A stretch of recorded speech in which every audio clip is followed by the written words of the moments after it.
Welcome sa Cloudy Movie Recap. Ang pelikulang ikukwento natin ngayon ay ang Megamind 2, Megamind vs. The Doom Syndicate. Halina't simulan na natin. Nagsisimula ang pelikula sa isang salaysay ni Megamind, na ikinukwento ang tungkol sa lungsod ng Metro City. Ang lungsod ay puno ng kasamaan, ngunit may isa lamang bayani na kayang ipagtanggol ito mula sa kasamaan, si Metroman, isang superhero na may pambihirang lakas. Ngunit natalo siya ni Megamind, isang henyo at kriminal na dalubhasa sa lahat ng kasamaan. Ngunit nang mawala ang kanyang kalaban, nabagot si Megamind kaya gumawa siya ng bagong superhero na tinawag na Titan para lang may kalaban siyang muli. Ngunit nauwi ito sa malaking gulo. Kalaunan na pagtanto ni Megamind na ang tunay niyang tadhana ay maging isang bayani, hindi isang kontrabida. Natalo niya si Titan at naging tagapagtanggol ng Metro City. Pagbalik sa kasalukuyan, makikita natin ang tatlong lalaki na nakasuot ng costume na isda, kilala bilang G-Fish Gang, na palihim na pumapasok sa tagwan ni Megamind sa bubungan. Layunin nilang nakawin ang isang diamond fish upang ibenta ito sa Blackfish Market, ngunit pinigilan sila ni Megamind at ng kanyang katulong na si Chum. Alam na niyang darating ang mga ito, dahil ganoon din ang gagawin ng dati niyang sarili bilang kontrabida. Gumamit siya ng teknolohiya upang hulihin sila, ngunit nagkaaberya ito at nakatakas muli ang mga magnanakaw. Habang sinisisi niya si Chum, tumakas ang gang. Hinabol sila ni Megamind, ngunit gumanti ang gang gamit ang kanilang fish tank. Minsang dakilang kontrabida, ngayon ay tila talunan na bayani. Hindi na niya kinaya ang kahihiyan kaya gumawa siya ng masama. Inilagay niya ang isang nagyelong pating sa fish tank ng gang at pinainitin ito ng kaunting tubig upang muling mabuhay at atakihin ang mga magnanakaw. Samantala, si Roxanne Ritchie, isang journalist na tumulong kay Megamind noon laban kay Titan, ay nag-uulat tungkol sa lungsod. Nakilala niya ang batang si Kiko Marita, na napansing tila nawalan ng gana si Roxanne sa kanyang trabaho at naghahangad ng mas makabuluhang layunin, gaya ng kay Megamind. Si Kiko ay presidente ng Megamind Streaming Fan Club at nagbigay inspirasyon kay Roxanne na hanapin kung ano talaga ang gusto niya sa buhay.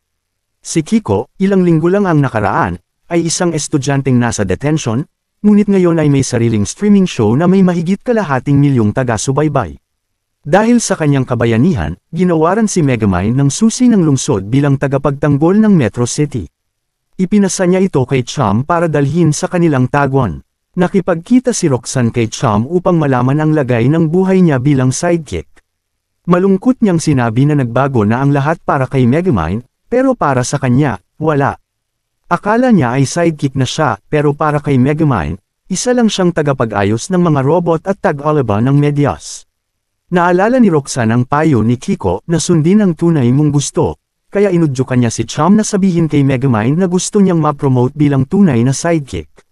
Sa pagtatapos ng talumpati ni Megamind, buong tapang na sinabi ni Chum ang kanyang saloobin, kahit pa medyo kakaiba ang paraan. Ngunit malinaw kay Megamind na si Chum ay isa lamang kasamahan at hindi isang tunay na katuwang. Sagot naman ni Chum, kung hindi rin lang papansinin ang kanyang ambag, baka mas mabuti pang umalis na lang siya at humanap ng ibang layunin. Sa kanyang gulat, walang pakialam si Megamind kung umalis man siya. Kaya nagpaalam si Chum at naglakad palayo. Hindi natuwa si Roxanne sa ginawa ni Megamind, pero kumpiyansa siya na babalik din si Chum, gaya ng dati. Kahit wala si Chum, kaya pa rin niyang gampanan ang kanyang tungkulin. Biglang napunta ang eksena sa Metro City Prison, kung saan may lihim na pagpupulong ang isang masamang grupo, ang Doom Syndicate.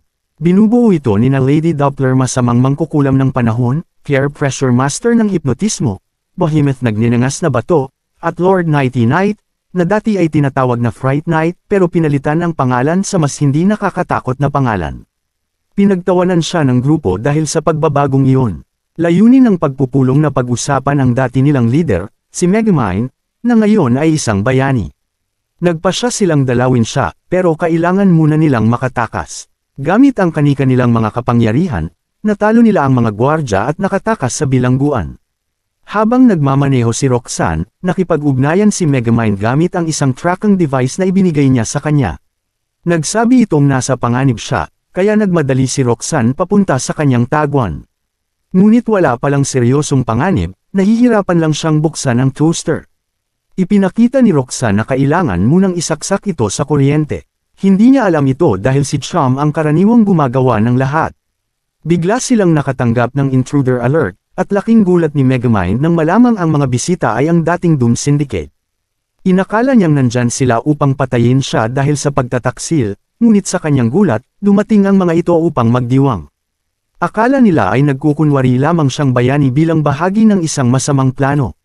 Napilitan si Megamind na magpanggap din na ito nga ang kanyang intensyon. Sinabi pa niyang si Roxanne ay ang kanyang masamang asawa. Hinayla siya ni Roxanne papunta sa kusina at kinompronta, bakit hindi niya sinabi ang totoo. Alam ni Megamind na kung aamin siya, tiyak na papatayin siya ng grupo. Mas ikinagalit ni Roxanne ang pagkukubli ni Megamind na kasama pala siya sa Doom Syndicate. Ipinaliwanag ni Megamind na hindi lang siya miyembro, kundi siya mismo ang nagtatag ng Doom Syndicate pagkatapos niyang makapagtapos sa Villain School. Kinuha niya ang mga pinakamasasama sa lahat ng kontrabida para buuin ang grupo. Ngunit kalaunan ay gusto niyang siya lang ang nasa sentro, kaya iniwan niya ang grupo. Nilinlang niya ang mga ito na may plano siya at tatawagan sila sa oras na sakupin niya ang lungsod, na inakala ng Doom Syndicate ay nangyari na. Ipinaliwanag niya kay Roxanne na kailangang magpanggap pa rin sila bilang masama habang nag-iisip siya ng paraan para talunin ang grupo. Nais ng Doom Syndicate na simulan na ang plano ng kasamaan, na siya rin namang plano ni Megamind noong siya ay kontrabida pa.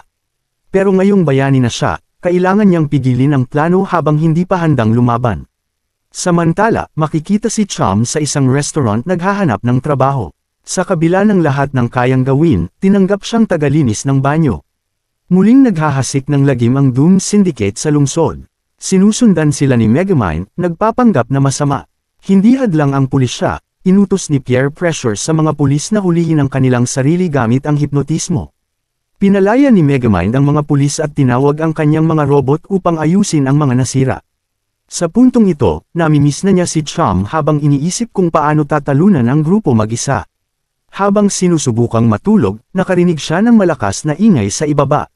Bumaba siya at nakita ang Doom Syndicate na nagsasagawa ng party sa kanyang bahay, kasama ang mga inimbita nilang madidilim at mapanganib na kriminal. Sa kasamaang palad para kay Megamind, inimbitahan din ng sindikato ng krimen ang Go Fish Gang, na sila lang talaga ang nakakaalam na hindi siya nagpapanggap bilang bayani, dahil pinigilan niya silang nakawin ng Diamond Fish. Dalawa sa mga miyembro ng Go Fish ang pumunta kung nasaan ang mikropono para ibunyag siya, habang ang kanilang leader ay nagtangkang hulihin si Megamind. Ngunit, nilinlang ni Megamind ang leader ng Go Fish Gang at nahuli ito gamit ang patibong, nag-transform siya bilang yelo, at ganoon din ang ginawa niya sa iba pang mga miyembro. Samantala, habang nagtatrabaho si Chum para sa bago niyang boss sa isang restaurant, napansin niyang dalawa lang ang parokyano ng kainan. Upang makadagdag ng customer, nagmungkahi si Chum na linisin ng maayos ang lugar. Pangalawa, hindi masarap ang pagkain kaya nagdisenyo siya ng automated cooking system na makatutulong sa bagong boss para mapuno ang restaurant ng mga customer. At panghuli, iminungkahi niyang magpalit ng menu, mag-specialize sa pagkaing mahal ng lahat sa lungsod ang donut. Sinabihan ni Roxanne si Megamind na kailangang may maisip siyang plano agad, dahil magsisimula na ang sindikato ng krimen sa kanilang masamang plano na tinawag ni Megamind na Phase 2. Laging magkakasama ang grupo, kaya kailangan niyang maghanap ng paraan para harapin silang sabay-sabay. Dumating ang sindikato sa lair ni Megamind para simulan ang Phase 2. Pero ano nga ba ang Phase 2? Ito ay ang matalinong plano ni Megamind na ilunsad ang buong Metro City papunta sa buwan. Paano ito posible? Ayon sa kanyang kalkulasyong pisikal, isang energy force field ang maglalaman ng hangin at magpoprotekta sa mga tao mula sa G-forces habang may mga rocket na itinayo sa ilalim ng lungsod na magdadala rito sa kalawakan papuntang buwan. Nagtaka si Roxanne kung paano nila may lalagay ang mga rocket sa ilalim ng lungsod, at kung mangyayari man, aabutin ito ng taon. Ngunit sa gulat niya, nakatanim na pala ang mga rocket at inabot lamang ng 6 na buwan ni Megamind para gawin ito. Dahil siya ang gumawa, siya rin dapat ang magpalipad nito. Pero hindi na siya kontrabida, isa na siyang bayani. Nagsinungaling siya sa sindikato at sinabing nakalimutan niya ang password. Doon nila napansin ang pagbabago sa kanya, dahil ang dating Megamind ay hindi kailanman makakalimot sa isang maikling password. Umalis sila na may babala, kung hindi niya mailulunsad ang lungsod bago matapos ang araw, sila mismo ang gigiba nito. Hindi maaaring payagan ni Megamind na mapalipad o masira ang lungsod. Bilang bayani, kailangang may gawin siya agad. Sinabi ni Roxanne na hindi ito kaya ni Megamind ng mag-isa, kailangan niya si Roxanne, at higit sa lahat, si Chum, ang dati niyang katulong. Na-realize ni Megamind na hindi niya dapat pinakawalan si Chum dahil kasakasama niya ito sa mabutit masama.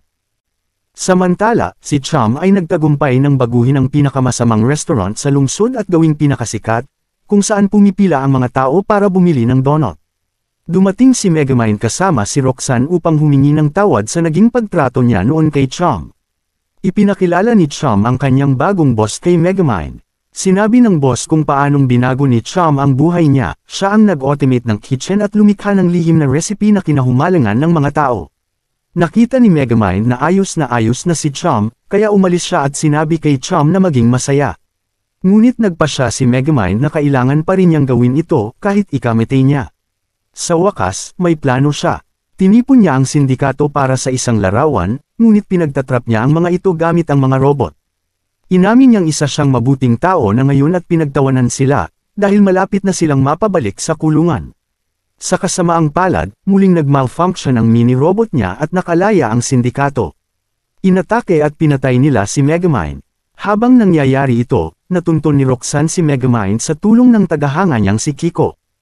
Hindi pala patay si Megamind, nagtago lang siya gamit ang balbas. Tinawag niyang sarili niyang isang bigo, pero sinabi ni Kiko na hindi siya nabigo kay Kiko. Nang lumipat siya sa Metro City kasama ang ina, palagi siyang tinutukso dahil taga-ibang lugar siya. Dahil dito, naging rebelde siya. Pero nang talunin ni Megamind si Titan, ipinakita nito na hindi kailangang mamuhay ayon sa inaasahan ng iba, dapat para sa sarili. Sinabi ni Roxanne na ang pag-amin ng kahinaan at paghingi ng tulong ay hindi kahinaan, kundi lakas. Doon mo makikita ang tunay na kaibigang hindi ka iiwan. Naisip ni Megamind na hanapin si Chum upang humingi ng tawad, ngunit si Chum ay naroon na pala. Tapos na ang trabaho niya kay Mr. Donut, pero hindi pa tapos ang tungkulin niya sa dating amo. Nararamdaman ni Chum na nasa panganib si Megamind, kaya naroon siya. Samantala, sinusubukang sirain ng sindikato ang pinto papunta sa launch control, pero wala silang password kaya aabutin sila ng isang oras. Pinlano ng Team Megamind na ilihis ang atensyon ng sindikato gamit ang destruction, kung makita nila si Megamind, tiyak na hahabulin nila ito. Isinama niya si Kiko sa team at nangakong sasanayin ito upang maging crime fighter. Pumunta ang grupo sa Everything Mall upang bumili ng kagamitan para sa laban, sabi nga, kung wala nito sa mall na iyon, hindi ito totoo.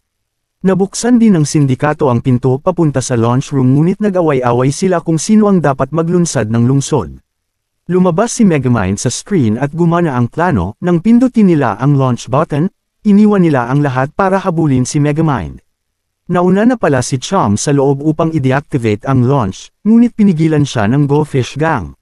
Sa kasamaang palad, hindi ayon sa plano ang nangyari, nagsimulang lumipad ang lungsod sa kalawakan. Nasa matinding gulo ang mga mamamayan, kabilang ang mayor. Ngunit pinakalma sila ni Roxanne. Natalo ni Chum ang Goldfish Gang at na-deactivate ang launch button. Bumagsak pabalik ang lungsod sa mundo, pero dahil sa bilis nito, siguradong mamamatay ang lahat kung walang gagawin. Tinalo ni Megamind at ng kanyang grupo ang sindikato isa-isa at agad na tumulong kay Chum upang ligtas na mapabagsak ang lungsod. Nagtapos ang pelikula ng mahalal si Roxanne bilang bagong mayor ng mga mamamayan. Maraming salamat sa panunood hanggang sa susunod na video.